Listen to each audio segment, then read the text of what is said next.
Em primeiro lugar, agradeço essa oportunidade. Meu nome é Nádia, eu atualmente moro na cidade de Teixeira de Freitas, Bahia. Eu sou de Salvador, tenho 40 anos e sou advogada. Então, em função da pandemia, a gente começou a verificar novas oportunidades, né? E daí eu te conheci através do Instagram e resolvi apostar nessa oportunidade de licitação, visto que há 4 anos atrás eu trabalhei em prefeitura e justamente com análise de licitações.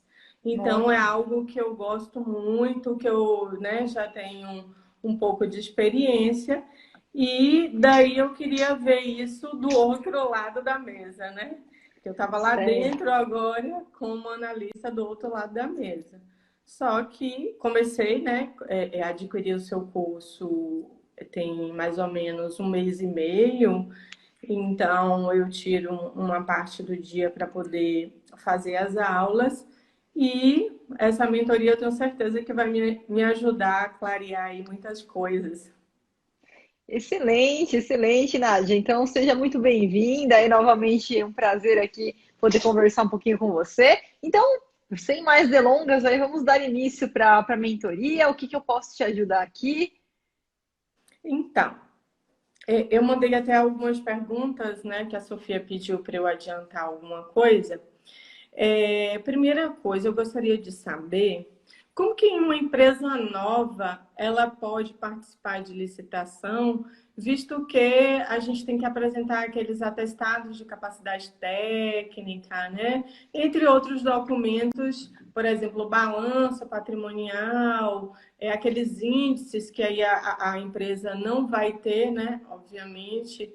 E essa é a minha dúvida, até a nível de, vou montar uma empresa para licitar, ou então como analista mesmo quando eu pegar uma empresa nova. Perfeito. Era essa pergunta que eu ia te fazer agora. Se você pretende trabalhar como analista consultora, né? Ou se você gostaria de ser aí analista empresária e você pode, inclusive, trabalhar das duas formas, né? Perfeitamente possível. Então, Nádia, o primeiro ponto, né, é o seguinte. Bom, quando a gente fala em empresa nova para participar de licitações, né? Salvo alguns serviços muito específicos, né? Se a gente pegar pelo 5 de 2017, que é uma instrução que ela trata da contratação de serviços, sobretudo aqueles serviços que são continuados, por exemplo, um serviço de limpeza, de vigilância. Então, ali a gente tem alguns requisitos, tá? Que é específico para esse tipo de objeto, que a gente pode até se deparar, por exemplo, com um edital fazendo a exigência, por exemplo, de atestados aí com pelo menos 3 anos ali de atuação naquele serviço. Mas veja bem, isso é uma exceção, ela nunca é a regra. Então, isso não acontece, por exemplo, para caso de compras, isso não acontece para outros tipos de serviços e não quer dizer que vai acontecer em todo tipo de serviço contínuo, porque é uma orientação que está na instrução normativa número 5, que é uma instrução que, assim, a grosso modo, né, a aplicação ela seria obrigatória para aqueles órgãos da administração pública direta federal, né, os órgãos da União, as autarquias federais, as fundações federais, né, não teria uma aplicação automática nem obrigatória a órgãos dos estados, a órgãos dos municípios, né, que eles poderiam até adotar ali regras similares, mas só deixando claro que isso aqui não é a regra, isso aqui é uma exceção, mas só para a gente poder contextualizar, se você encontrar isso ao longo aí da sua jornada, tá? Então, esse é o primeiro ponto. O segundo ponto é o seguinte: solicitação de atestado, isso independentemente de tempo, de nada. Solicitação de um atestado normal.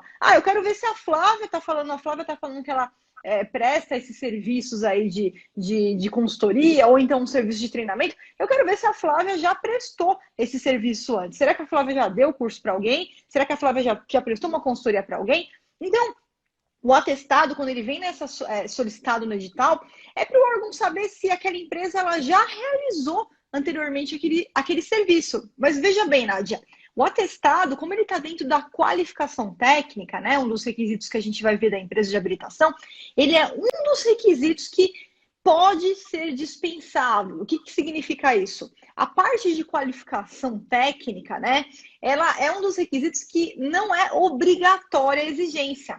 Então, o gestor público, quando ele vai fazer o edital, ele vai analisar se é necessário pedir, se ele acha que é necessário pedir ou não.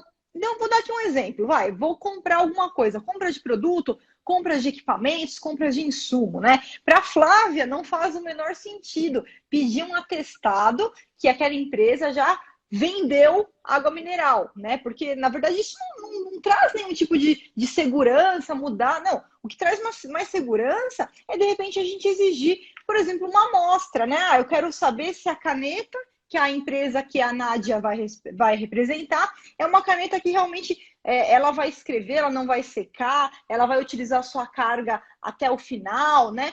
Então não faz muito sentido eu pedir para a empresa que ela me apresente atestados que ela já entregou aquelas canetas, né? Isso para a Flávia. Só que, como está na legislação, a possibilidade de pedir, seja para serviço, seja para obra, seja para compras, tá? Então a gente pode se deparar com editais que solicitem esses atestados. Então, o primeiro ponto que eu tenho que trazer para você, Nádia, é o seguinte: não são todos os editais que vão exigir atestados, porque os atestados eles estão exatamente em uma das habilitações que o gestor ele pode simplesmente não pedir. Então, eu vou fazer uma compra, não entendo necessário, ou é um serviço que não tem assim, é um serviço que não julgo que é necessário eu pedir um atestado também, eu posso simplesmente não pedir um atestado. Então, isso vai ser uma decisão do órgão público que vai lá fazer a licitação. Então, primeiro ponto, né, para empresas novas, o que a gente vai localizar?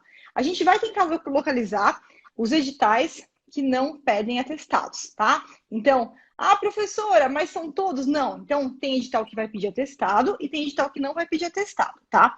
Segunda forma que você vai tentar obter seus atestados. Por quê, Nádia? Porque se a empresa não tem atestado e no edital solicita o atestado, a gente não pode participar de uma licitação onde o edital exigiu o atestado, né?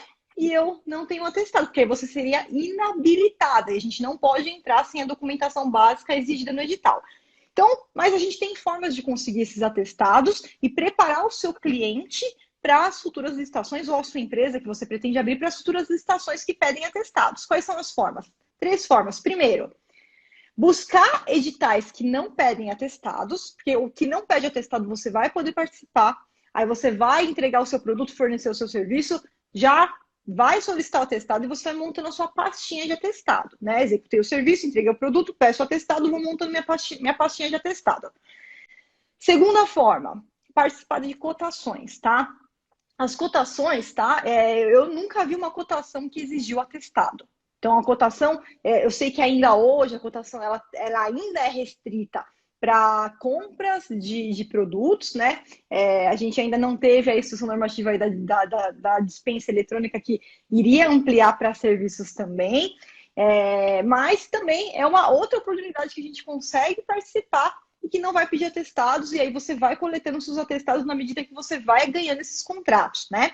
Quando você participa de cotação pública, a empresa tem como adquirir posteriormente o atestado daquele serviço, sim? Ou daquela compra? Daquela compra, isso. Como hoje ainda hoje, né? A que a gente tem hoje, independentemente da nova lei de licitações, da instrução normativa que está por vir aí de dispensa eletrônica, hoje ainda é restrito a compras. Então, participo, terminei, entreguei o produto, posso pedir o atestado tranquilamente, tá? É sempre direito da empresa.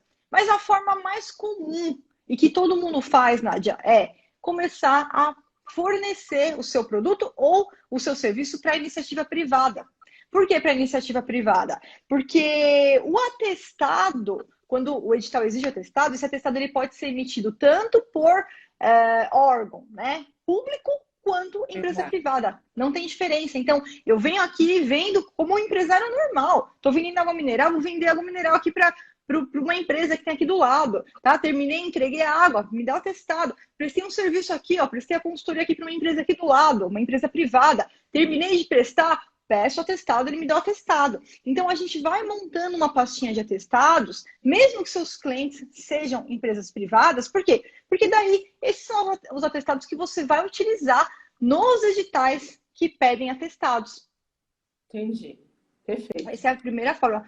Quanto o balanço, Nádia, o que acontece? Quando a empresa foi constituída no ano, né, da licitação, então aqui a licitação está em 2021, eu vou constituir uma empresa aqui em 2021. Então, quando o edital for silente, o edital não falar nada a respeito, só pedir o balanço, eu gosto sempre de entrar com um pedido de esclarecimento ou até uma impugnação, se for uma modalidade clássica, indicando que a empresa é nova, recém-constituída, e que ela vai apresentar o balanço de abertura, porque o balanço de abertura, ele é o documento apto, né, como se fosse um balanço patrimonial para as empresas recém-constituídas, empresas novas que foram constituídas ali no ano, né, que foi aberta a licitação. Mas eu sempre gosto, se o edital for silente, normalmente o edital ele traz até essa possibilidade, mas se ele não trouxer, eu gosto de entrar com um pedido de esclarecimento, uma impugnação, até para deixar o órgão preparado que isso vai acontecer, né, que eu vou lá representar uma empresa nova e que eu vou estar com o meu balanço de abertura, tá? Então isso inclusive já fazendo um spoiler aí da nova lei, né, a lei número 14.133, ela já traz essa previsão por expresso, que a empresa nova, ela deve apresentar o balanço de abertura. Então já trazendo toda a jurisprudência que a gente já estuda, né, doutrina, que é uma construção que a gente faz na jurisprudência e na doutrina, e que a gente aplica dessa forma, não está na lei 8.666, mas já está previsto de forma expressa na lei 14.133. Então, entendi. Uma outra colocação minha é em relação a como prospectar os clientes. Por quê? O que está acontecendo comigo especificamente? Como eu sou advogada e já trabalho com algumas coisas, as empresas que estão, que eu estou conseguindo, elas estão sendo voltadas mais para defesas administrativas e defesas judiciais. Só que eu queria ampliar esse leque em relação à própria questão de analista mesmo, de licitação, para poder estar concorrendo com esses valores, né? Eu acredito que é um leque maior.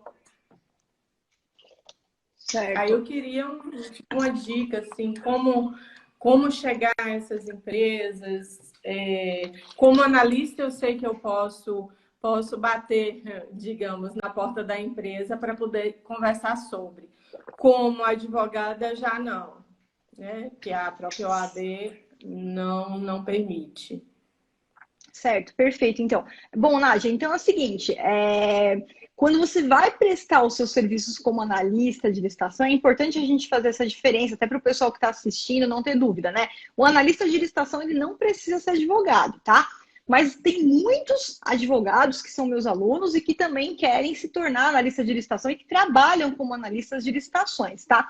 A diferença só que a gente tem que saber a forma que você vai fechar o contrato aí com o seu cliente. Quando a gente fecha o contrato como analista de licitação, sem a questão do advogado, sem a questão jurídica, é uma assessoria, uma consultoria em licitações. Não é uma consultoria jurídica, tá? Agora, por você ser advogado, você pode prestar assessoria ou consultoria jurídica também na área de licitações, que aí já seria essa parte jurídica, né, específica do advogado. A diferença só é em relação aos honorários, né, Nadia? Por quê? Porque o analista de licitação, ele não tem uma tabela que ele possa seguir. Então, lá no módulo 9 do curso, eu vou inclusive tem uma aula só sobre precificação, onde eu dou algumas sugestões para o analista de licitação. Só que eu até falo isso na aula. Se você for advogado e você vai fornecer o seu serviço como advogado, aí é diferente, porque você tem uma tabela da OAB que você vai ter que seguir, tá? Então, é só esse cuidado que você tem que tomar.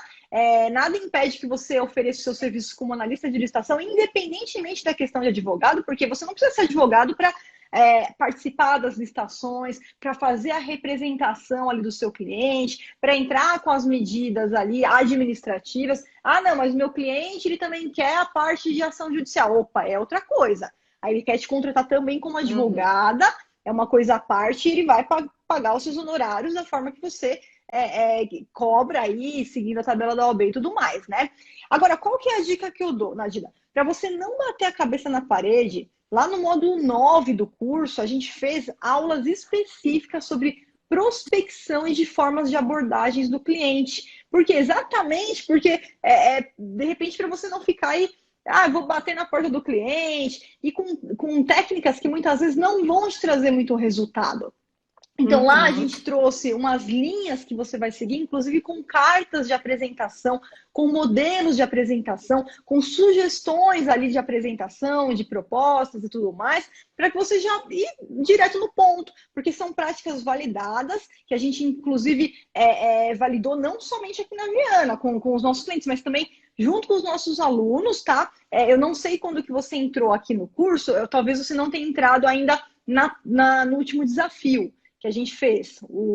Acredito que não, né?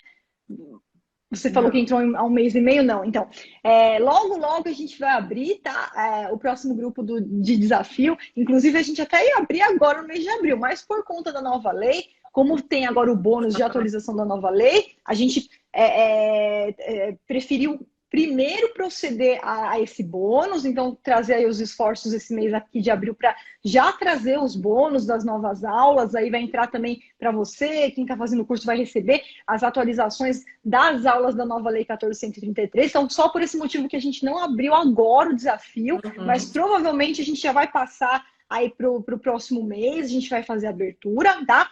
E aí, nesse grupo que a gente faz a validação dessas técnicas e a gente documenta os resultados. Então, são as técnicas que realmente funcionaram, que às vezes tem muito analista que já é analista de licitação, e quando me conheceu já era analista de licitação, tentava fazer prospecção de cliente, às vezes sem nenhum tipo de resultado. Então, quando aplicou a técnica ali, em coisa de 1 semana já estava com 3 clientes, por exemplo, tá? Então, são técnicas que a gente vai aplicar, mas que a gente vai incorporar no nosso dia a dia. Então, toda semana você vai tirar um tempinho para aplicar a técnica e para fazer a prospecção. Mas, para você não perder tempo, se você tiver a possibilidade de aguardar, aí eu não sei em que módulo que você está indo do curso, mas se você puder, dando continuidade, porque no módulo 9 você vai ter acesso a todas essas técnicas para você não perder o seu tempo, tá? Você já vai direto no ponto já, porque eu acho que o tempo é... Oi? Na verdade, professora Flávia, eu estou no meio do módulo 3, então eu acho que ainda bem no iniciozinho, né? Mas você acha que estando nessa fase que eu estou, já dá para começar algo diretamente com o cliente ou eu deveria complementar mais aí alguns módulos? Perfeito, Nádia. Essa é uma pergunta muito interessante, tá? Na opinião da Flávia, é o que eu sempre falo, né? Esse grupo de desafio que a gente vai abrir aí lá para o mês que vem, já é um grupo do desafio para a gente ir realmente para o campo de batalha, desde a prospecção do seu primeiro cliente. Eu não deixo o aluno se inscrever no grupo se ele não tiver terminado pelo menos até o módulo 4. Porque são os módulos que eu considero de segurança mínima necessária, né? É o que eu sempre falo, Nadina. Interessa muito para mim que o meu aluno tenha resultado. Eu quero que você tenha resultado, e eu falo de resultado tanto financeiro, comercial, para sua carreira, mas o que me interessa ainda mais é a segurança do aluno antes dele pisar no campo de batalha. Porque não adianta a gente ganhar dinheiro e, de repente, cometer algum erro ali no meio do caminho e isso não vai ajudar na carreira. Então, para a gente ter uma carreira a longo prazo, a segurança ela sempre vem antes do resultado financeiro. Então, para se inscrever no grupo, você vai ter que ter assistido até o módulo 4. E quando eu falo ter que ter assistido até o módulo 4, eu exijo do aluno me mandar um resumo. O aluno tem que mandar um resumo, pelo menos um mapa mental, ou um resumo para realmente eu fiz. Tá aqui, ó, resumo do módulo 0, do 1, do 2, do 3. Nem que seja os cadernos lá, que eu sempre falo, começa o curso, pega um caderninho, faz as anotações, né? Então, você tem que me mandar isso para a gente aferir se realmente você fez ali, né? Ou escutou, fez as anotações. Então, o módulo 4 é o módulo mínimo necessário que eu não recomendo ir para o campo de batalha antes desse módulo. Entendi. Perfeito. Só uma dúvida aqui que me surgiu. Se uma empresa ela é ME, não apresentar aquele SEI, Cadastro Nacional de Empresa Inidôneas, Teria como pregoeiro inabilitar essa empresa ou ele pode oferecer aquele prazo de 5 dias mais 5 para poder ela apresentar essa documentação? Perfeito. Olha, Nádia, essa é uma questão até um tanto quanto polêmica, e eu vou te explicar por quê. Claro. Esse documento que você citou, na verdade. Oi? Tá me ouvindo? Interrompeu um pouquinho, mas voltou. Interrompeu? Voltou. Tá Tá me ótimo, ouvindo? então. Tô ouvindo sim, tô ouvindo sim. Então vamos retomar. Aham. Essa questão é até um pouquinho polêmica, então eu vou trazer aqui porque, olha, esse documento que você citou, na verdade, ele é um documento que a gente fala que é um cadastro de penalidade, né? Cadastro de penalidade é uma das etapas que o próprio Tribunal de Contas da União ele já traz a orientação, olha, o órgão precisa consultar se aquele fornecedor não está com alguma penalidade, né, que vai fazer com que ele não possa participar da licitação. Então, por exemplo, lá no módulo 5, a gente vai ver cada penalidade e qual é o alcance de cada penalidade. Por exemplo, você tem um concorrente seu que foi declarado inidôneo. Isso significa que ele não pode mais participar de licitações em nenhum órgão do Brasil. Tá? Mas a gente tem outras penalidades, por exemplo, uma advertência. Uma advertência não muda nada, ele vai poder participar normalmente da licitação. Então a gente estuda cada penalidade e qual que é a sua extensão, qual que é o seu alcance, aonde que ele se aplica. Isso a gente até usa até para fazer análise estratégica de concorrente e tirar muitas vezes concorrentes ali do meio do caminho, tá? Porém, veja, o Tribunal de Contas da União, desde 2011, ele vem e fala, olha, tem que consultar o cadastro de penalidade. Aí o que, que o órgão faz? O órgão coloca no edital como documento de habilitação. Na verdade, não é um documento de habilitação, né? É uma consulta que, a princípio, o órgão deveria fazer, e aí o edital ele vem muitas vezes e joga isso para o licitante. Fala, não, você tem que me trazer aqui essas declarações que você consegue entrar lá, tirar no site, tal, tal, tal. Mas, na verdade, o nascimento disso daí era uma consulta que o órgão teria que fazer. O pregoeiro, inclusive isso aí está no acordo no TCU, não era para jogar para o fornecedor. O pregoeiro que deveria ir lá e consultar os cadastros de penalidade. Tudo bem. O edital vem, traz a necessidade de você dar essa declaração, a gente não impugnou, não fez nada. Chegou lá no dia, o cara esqueceu de entregar essa declaração. Então, assim, ó, para a Flávia, e já deixando claro que isso aqui é polêmico e eu não sou dona da verdade, mas o que, que a Flávia faria?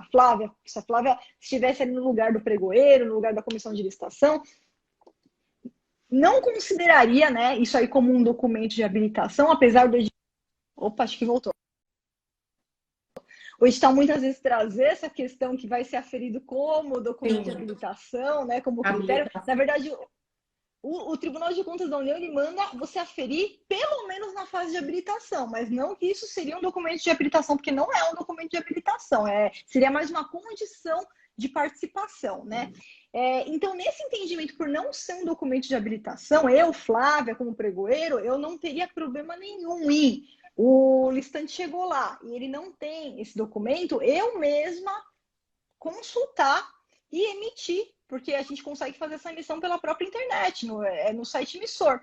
Quando a gente pega o decreto 10.024 de pregão eletrônico, existe uma previsão no decreto que é possível até mesmo documento de habilitação, tá? Que a gente consegue consultar na internet, e isso só vale para o pregão eletrônico, seria possível o órgão, o pregoeiro ir lá, consultar aquela certidão e verificar se está ok e habilitar o licitante. Poxa, se o decreto traz essa possibilidade, até mesmo para documento de habilitação, quanto mais uma consulta de uma penalidade. Então, eu, Flávia, não teria problema nenhum em considerar isso uma questão formal.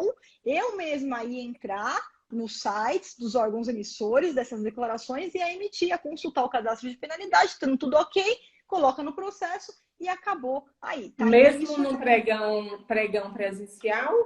Mesmo no sim, pregão presencial?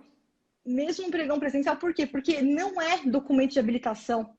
Documento de habilitação são aqueles documentos que estão na Lei 8.666, lá no artigo 27 seguintes, e esse Isso documento não porque está lá. a própria lei ela fala que os documentos fiscais e trabalhistas, caso estejam com validades vencidas, mesmo assim as MEAs e as EPPs têm que apresentar, não é isso? Para que elas tenham aquele benefício da Lei Complementar 123 e recebam Sim. aí os 5 dias mais 5 para poder estar regularizando essa documentação. Então, a minha dúvida era, visto que até o próprio documento de regularidade fiscal e trabalhista eu tenho que apresentar, mesmo que ele esteja vencido, por que que esses 6, né, no caso, não apresentando, eles podem conceder esses 5 mais 5? Mas agora eu entendi porque ele não faz parte de documento de habilitação. É Ele não isso? faz parte de documento de habilitação. Então, quando você E fala, geralmente os editais colocam como documento de habilitação. colocam, mas não é. Aí que tá, né, a grande jogada, porque quando você fala desse prazo, né, esse prazo de 5 dias úteis prorrogáveis por igual período, são em relação aos documentos de regularidade fiscal e trabalhista. Então, por exemplo, a certidão federal, certidão estadual, certidão municipal, do FGTS, a certidão negativa lá do Tribunal do Trabalho. Então, esses são os documentos de regularidade fiscal e trabalhista que estão na Lei 8.666 e que são abrangidos por esse benefício, tá? Agora, a consulta a cadastro de penalidade é outra coisa. Então, para mim, o edital ele já vem errado a partir do momento que ele coloca isso como documento de habilitação. Não é. Na verdade, é um cadastro que teria que ser consultado. Isso nasceu desde 2011 no TCU, pelo menos na fase de habilitação. É E a obrigatório que o gente órgão pode consulte. impugnar, professora, o Pode. edital nesse sentido? Esse cadastro está no lugar errado, digamos? Isso como documento de habilitação, no caso, porque veja bem, se não é documento de habilitação, ele vai ter que ser consultado, sem dúvida nenhuma, tá? Mas se o licitante não trouxe aí essa certidão, né, essa declaração, nenhum problema do próprio pregoeiro fazer essa consulta. Nenhum problema dele fazer essa consulta. Então, o problema é que quando a gente pede como documento de habilitação, você não pode cobrar isso como documento de habilitação, tá? Então, o edital ele teria que ser reformulado da forma certa, prevendo que é um cadastro que tudo bem, pode até pedir do fornecedor, mas que se ele não trouxer, o próprio pregoeiro ou comissão de licitação pode fazer a consulta ao cadastro de penalidade ali na hora, sem problema nenhum. Entendi. Então tá, então nesse caso a gente pode fazer essa impugnação para que eles readequem esse documento no local certo. É isso? Isso, ou a simples previsão de que, olha, não trazendo, o listante não trazendo, aí será consultado aqui, no momento, pelo pregoeiro, pela comissão de licitação, será consultado os cadastros de penalidades, ponto. Ok. É, quando um licitante não coloca a marca na proposta comercial, e, óbvio, o edital também não pede marca, isso prejudica, faz com que ele possa ser desclassificado nesse caso? Perfeito. Bom, então assim, só para o pessoal que está acompanhando poder se situar, né? Uma coisa é o edital exigir uma marca e não é essa pergunta da Nádia, tá, pessoal? Que às vezes o edital vem e fala, olha, tem que entregar aqui e tem que ser dessa marca aqui, ó, tem que ser da Apple, da maçãzinha, tá? Então, quando o edital faz isso, ele fecha para uma marca, ele tem uma justificativa que só essa marca aqui atende. Por exemplo, todo mundo só tem MacBook. Então não adianta eu comprar um mouse desse aqui, esse aqui é do meu Dell, que ele não vai funcionar. Tem que ser um mouse da Apple para funcionar, por exemplo, tá? Uma justificativa aqui. Isso é uma coisa, não é a pergunta da Nádia. A pergunta da Nádia é o seguinte: o licitante não colocou a marca. Então, primeiro, Nádia, o primeiro ponto que a gente tem que ter em mente é o seguinte: mesmo o edital não pedindo marca, tá? Isso é uma coisa, tá? Porque ele não tem justificativa para pedir uma marca, mas ele deve sim sempre exigir que o licitante indique qual é a marca que ele vai entregar. Por que eu estou falando isso? Porque eu vou comprar alguma coisa, vou comprar um computador, vou comprar um fone de ouvido, né? Vou comprar um equipamento de informática, tá? Quando o licitante indica qual que é a marca que ele vai entregar, essa é uma forma que o órgão vai ter de fazer aquele exame preliminar de conformidade, onde ele vai verificar se aquela proposta realmente atende aos requisitos mínimos que eu exigi no meu termo de referência ou no meu projeto básico. Então, o edital, ele traz as especificações, tá? Como é que tem que ser essa caneta? Essa caneta aqui, ela tem que ser redonda, não, ela tem que ser sextavada, ela tem que ser azul, ela tem que ser vermelha. Então, quando ele indica a marca, eu consigo visualizar se aquela marca atende aos requisitos mínimos que o edital exigiu, que é o mínimo que ele tem que entregar. Porque se for menos que isso, se for um produto inferior, ele vai ser desclassificado. Então, o edital ele sempre teria, aqui em tese, exigir que, ó, eu não estou pedindo marca, tudo bem, mas você tem que me falar qual que é a marca que você vai entregar, para que eu possa verificar aqui se a marca que você está se comprometendo atende ao mínimo que eu preciso aqui em relação ao desempenho, às especificações, à durabilidade, à qualidade, tal, tá? Beleza, então, o edital, vamos supor que ele não pediu, ele tem um equívoco aí que, né, no meu entender, precisa ser corrigido, porque senão como é que eles Então, vão avaliar, né? aí nesse caso, por exemplo, o edital não pediu, o pregoeiro, na hora do pregão, deixou passar, mesmo com a arguição do representante da empresa lá na hora do recurso, e entramos com recurso administrativo e foi negado. Nesse caso, qual seria o próximo passo a fazer para que, né, fosse exigida essa marca, até para saber se o produto é bom, se o produto, né, vai ter durabilidade de quanto tempo? Tá, peraí, deixa eu só entender. Vocês foram desclassificados ou vocês estão tentando desclassificar o concorrente? A gente está tentando desclassificar o concorrente. Ah, tá. Bom, então, Nádia, esse é um tipo de recurso que a gente não tem como garantir êxito. Por que que eu vou te falar isso? Ainda que o edital exigisse a marca, o edital vai lá e exige, ó, o proponente, na sua proposta, ele tem que colocar a marca, tá? Ainda que fosse esse caso, que é muito pior do que o que você está me relatando, que o edital nem sequer exigiu a marca, tá? Se o edital não exigiu a marca, eu não tenho como desclassificar uma coisa que não foi exigida, tá? Então, sem dúvida nenhuma, eu, como pregoeiro, eu não desclassificaria o proponente, tá? Só que eu pediria para ele me indicar qual é a marca que ele vai entregar. Então, houve um erro no edital, ele já nasceu com um erro, né? Aí o pregoeiro vai ter que avaliar se dá para corrigir, se não dá para corrigir. Mas se fosse ainda a situação pior, que o edital exigiu que o proponente trouxesse a marca. Chegou lá o proponente e não trouxe a marca, claro, do seu lado eu ia fazer a mesma coisa. Vamos tentar desclassificar. Então eu vou entrar com recurso, tal. Só que não é um recurso que a gente tem garantia de êxito. Por quê? Porque isso é considerado pelo Tribunal de Contas da União, para você ter uma ideia, como uma falha formal que admite saneamento. O que tem que ser feito?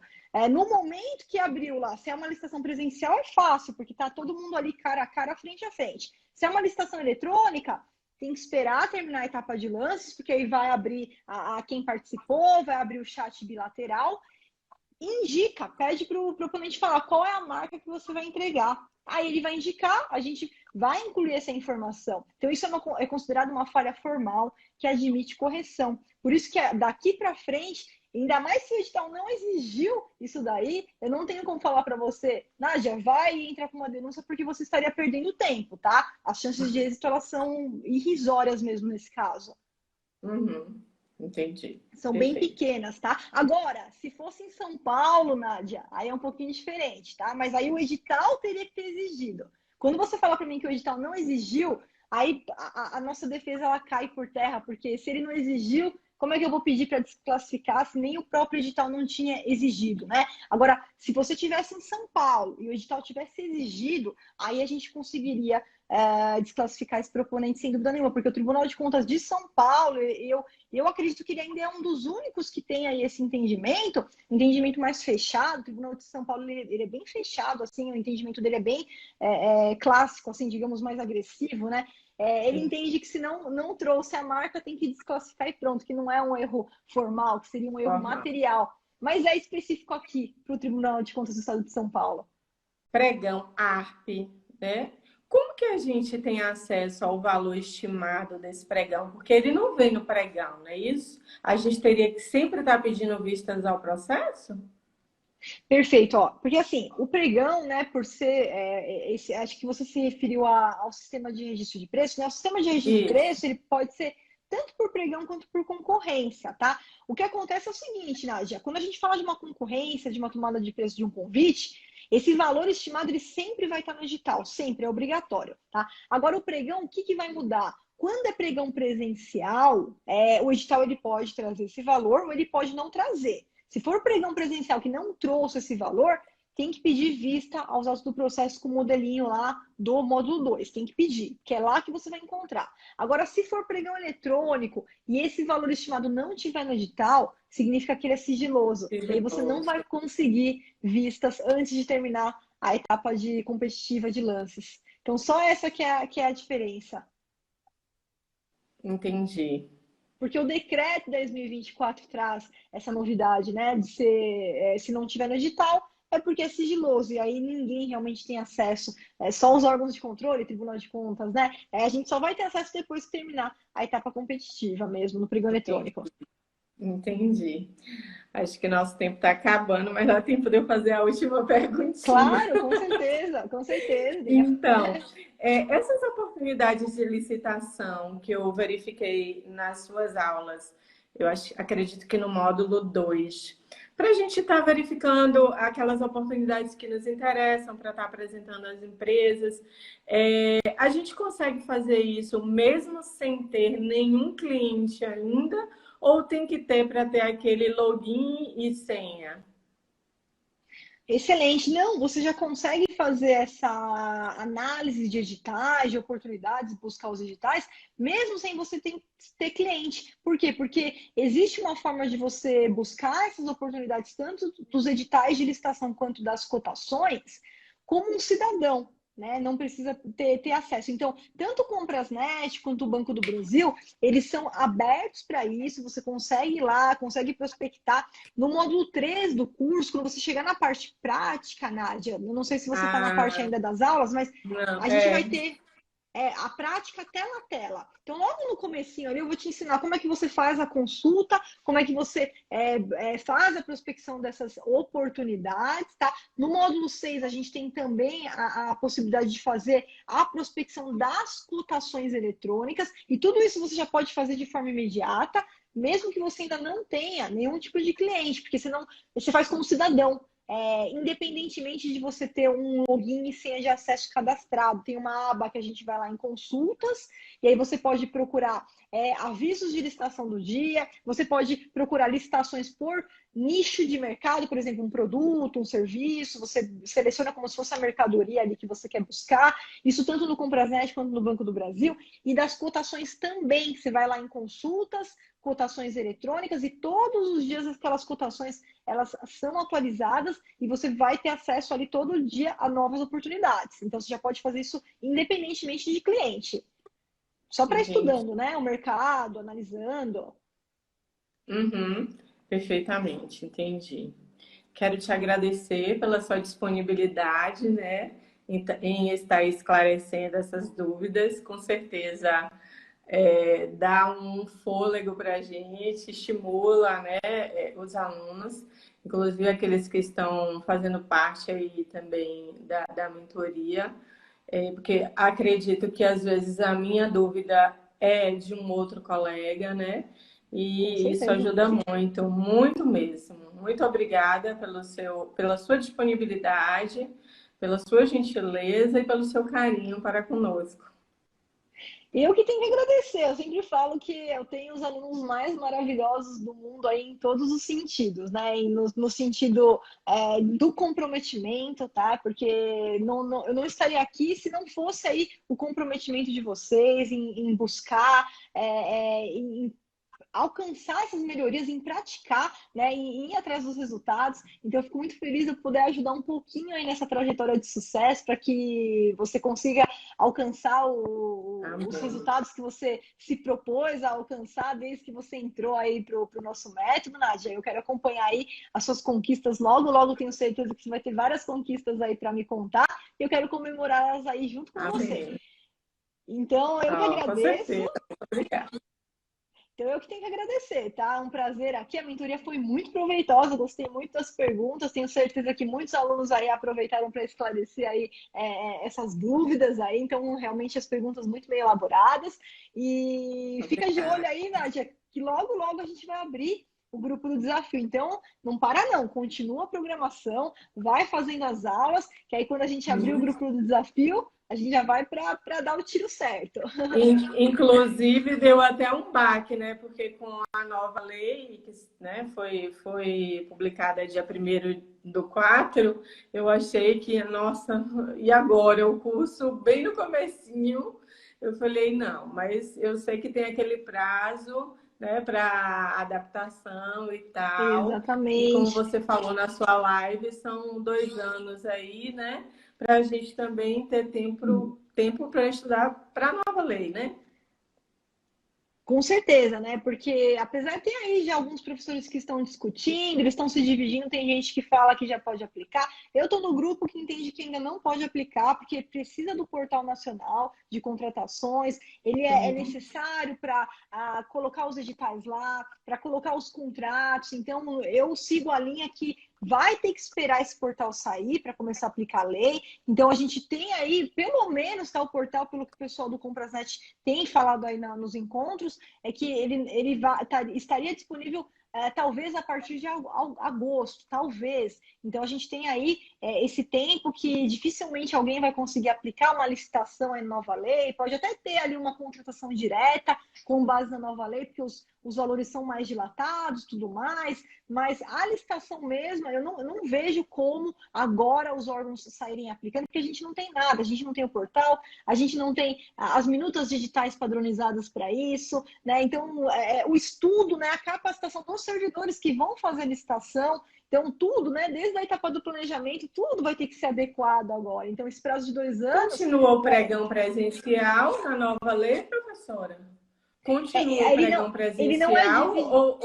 ou ele só veio como eletrônico?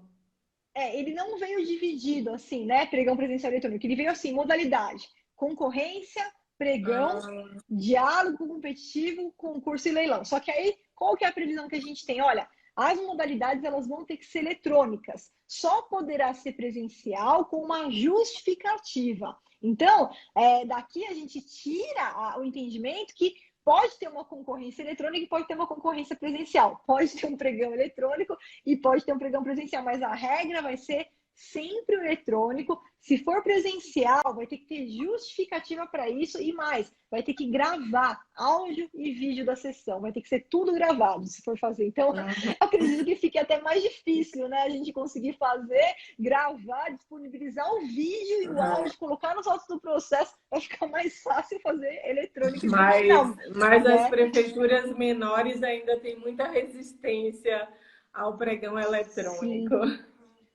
Sim, sim, Então, é muito complicado, porque às vezes a lei está ali exigindo, né? Como eu trabalhei 4 anos com isso, a gente tentou implantar o eletrônico, mas houve uma resistência muito grande.